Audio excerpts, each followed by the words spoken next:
السلام علیکم۔ محرم الحرام کا مہینہ شروع ہو چکا ہے۔ اس بابرکت مہینے میں نیکیوں کا اہتمام کریں۔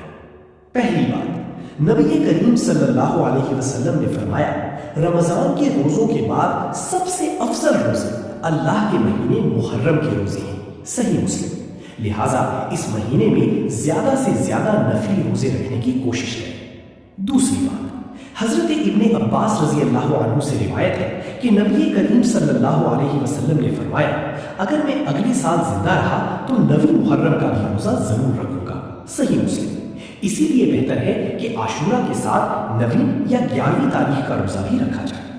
آخری بات، اس دن اپنے گھر والوں پر کھانے پینے میں کشادگی کرنا، یعنی اچھا کھانا کھلانا باعث برکت ہے، لیکن یاد رہے اسے کسی خاص رسم یا تہوار کا درجہ نہ دیں، بلکہ اسے اللہ کی نعمت کا شکر سمجھ کر کریں۔ آئیں اس محرم کو سنت کے مطابق گزاریں اور ہر قسم کی خرافات سے بچیں۔ جزاک اللہ خیر۔